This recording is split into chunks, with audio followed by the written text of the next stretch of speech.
Hey there, everyone. Welcome back to the Turnaround Coach YouTube series.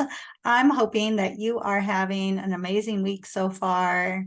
It's Monday when I'm recording, and I found this quote this morning that I put out on my social media about nobody sets out to be average. We all want to be amazing, right? And I always feel like Mondays are one of those days where you can have one of two attitudes. You can either think, oh, it's Monday, I have to go back to work, I have to go do this, I have to do this. Or you can take on the mindset of, it's Monday and I get to design my week the way I want it to be and take one step closer to accomplishing my big goals and dreams. And that's the attitude. Excuse me. And that's the attitude that I'm going to embrace this week and really make sure that I am doing all of the things that are super important to taking that one step closer. Now, something that I was thinking about over the weekend as I was doing all of my self-care and working out and spending time with my dog, and I got to spend time with my daughter. I was thinking about the times when I was in the thick of the turnaround process. The first time that I did it, I didn't know what I was doing. I was kind of making it up as I went along, but I knew where I wanted to get to. And so I kept stepping back and problem solving. How could I best get my team where they needed to go? And then when I did the second one, I was in a completely different environment. I went back to my home state, and every state is so different with their processes through the education system. Teaching is teaching. That never changes. But rules, policies, procedures, regulations, expectations, accountability, everything is so different in every single state. And so again, I had to build a really great team that could help me make the turnaround and move us in the right direction. And then when I came back to Houston and I took on this last school, what was very unique about this is that this school was officially what was called an IR school, improvement required by the state of Texas. And if the change hadn't happened in 1 year, then there would be other types of ramifications involving money distribution, staff assignments, etc. So I was in a position where I needed to move a lot of people around, maybe remove some people and hire new people in.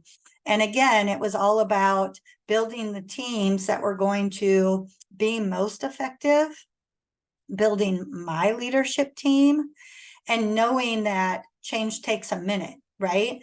And that you can't just go in and bulldoze everything, especially when it comes to working with people. So you're probably getting the theme of what I'm talking about by now, that a lot of what I did was working with the people. Now, I've shared with you before that I believe that there are three big pieces to why an organization would be struggling. I believe that it can be your systems, your policies, your procedures, your lack of, or maybe they're outdated, but for some reason, they're just not helping you grow. It can be leadership. It can be the skills of the leader. It can be the expectations haven't been communicated well. Maybe the leader's on one path and the staff is on a different path. And it can be climate and culture. And that one, I put employee engagement into that one, employee skills, because I believe that you can't have a great climate and culture if your people don't know what they're doing, if you don't have the right people on the bus, and if you're not all moving toward in the right direction, making the place a place that people want to come to. Not that you party all the time and have fun, but that you are definitely mindful of taking care of things that help motivate your people, help build your people. And that's really the direction I want to talk about today, because it's all about the relationships. Now, I have seen people come in. I've worked for people like this. People come into their position, and as we talked about last week, I believe we talked about, or on at some point, that it's not all about the title, right? But some people will come in thinking, I'm the leader, and really in their mind, they're thinking I'm the boss. Everyone should just follow what I do. Everyone should just do what I say, right? And everybody should just do their job. And when they don't, we get very managerial. We get very bossy, so to speak. We start these checklists. You're not doing this. You are doing this. You're not doing this. We start micromanaging. That's not about building relationships. I have seen one of my previous schools, I was not the leader, but I was a teacher at, where a principal came in very, very managerial. And after a year, she kept most of the staff, but after a year, over half of the staff left. And they were people I knew in my circle because we had all taught together. And I asked them, what's going on? What happened? And really and truly, they were used to a leader that took care of their people, that built relationships with them, that they believed cared about them, versus this new principal that had come in, never been a principal before, and did not use those relationship skills, didn't ask people about their life, didn't check in on people, even when you could tell the people were struggling, didn't stop to find out what was going on, just kept going about business. Relationships, we're in the people world, y'all. Everything about the world we live in is about people. I even think about all of this new chatter with Chat GPT, AI, all of that. You're going to get these amazing messages put out, or different ways to write or say things, etc. But you have to remember, it's still coming from a bot, a robot, a computer, a software. And what I always see and what I always hear from people who train and teach on AI, they say you've got to go back and you've got to put that human touch on it. Even those people are saying you have to put the human touch on it. We are people that crave interaction. Even if we say, I see posts all the time on social media that say, I don't really like people today. Okay, really? I get it. You're having a bad day. People are on your nerves. I've said that before. I don't want to people today. But it's very lonely in the world. And what's happening, I just saw it on the news a couple weeks ago. People who are not out interacting with other humans are interacting with something. We crave that interaction, that connection. They're doing it with computers. I don't even want to get into all of that, but it's happening. So those are just examples that can tell us as leaders, the relationship is really important. You might not know everything, and I'm going to promise you, as a leader, you're not going to know everything. I don't know everything. I needed help from my people. I needed people to use their strengths to complement my weaknesses. But they weren't going to do that for me if they didn't think I cared about them, if they didn't think that I wanted them on the team, if they didn't believe that we were all in this together. And that's about the relationship. So my message for you today is this. I want you to think about the people that you lead.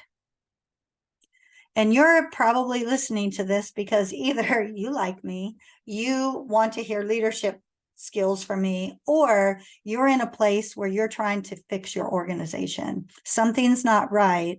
And again, chances are it's one of those three things, and climate and culture can be one of those things. I want you to step back and think about your relationships with your people. If you're a business owner like me, that's just you, you don't have employees at this point, I promise you, you still have people. You have networks, you have clients, you have customers, you have followers, you have people. How are your relationships with those people? Do they know you? Could they tell you something about you? I know if I went onto Facebook right now, because that's probably my biggest platform, and I said, tell me one thing you know about me, I know that I would have very many people that follow me be able to respond, because you can hear my voice in my content. You can see my pictures. You can see my reels, my shorts, my videos, my stories, all of those things. People are going to be able to tell you something about me. I know they can, because I was in a networking event not too long ago where people that were there that follow me, and they were able to say that. That's what it's about. People need to know that you are human, along with knowing that they care about you. So what would people say about you? Will they know something about you? Will they be able to know what you stand for? Would your people in your circle, whatever that is, and this could work for personal as well, would they know that you care about their work? That you believe that together as a team, you can accomplish your goal? Do they know that you would stand up for them, fight for them if that was needed? And on the flip side, do you know your people? Can you say something about every one of your people that others might not know? And do you know, would they stand up for you? Relationship building is something that I believe is so, so important. I just shared it in my teacher course for month 2 information. I talk about it a lot when I network and talk with people and go on other platforms. And it's something that I believe that was one of my biggest strengths when leading my organizations. I want you to really take this one serious, y'all, because it is about people. If we don't think we're in the people business, then we really, we are very off track, and we need to, you and I, we need to meet. We need to talk about it. But I know that you understand what I'm telling you today. People and relationships, super important. And if you don't have that in place, you're going to continue to struggle. You're not going to get your organization turned around to be in a place where you can thrive and meet all of your goals and dreams. All right, so that is my message for this week. I hope you got a little nugget out of that. Reach out if you do need some additional assistance, because I would love to be able to connect with you. Whenever I do connect with someone, I always offer one free session before we get moving along. But again, if you are an organization that you're really struggling, you know that you set out to do these big things, but for whatever reason, something's not working well, I have a free workbook that you can get, no obligation. You can get your hands on it as soon as you sign up. It comes directly to you, and you'll be able to see what my process was for working through the turnarounds that I did, kind of faking it till I made it, so to speak, and then also with all of the different formal training that I had over the years to be able to accomplish what I was able to accomplish. If the workbook is not enough, I do offer a mini course that kind of digs into the workbook a little bit more. And then, of course, I do have my signature services to come in and help you and your organization turn yourself around, transform, and take your setback to a comeback. So don't hesitate to reach out. I am here for you. I love this work. This is my passion, and I want to be able to help you do your best, because none of us set out to be average, as I mentioned at the start of this one. We all want to strive for excellence. We just may need a little support and help along the way, and that's all right. That's what I'm here for. All right, have a great rest of your week. Bye.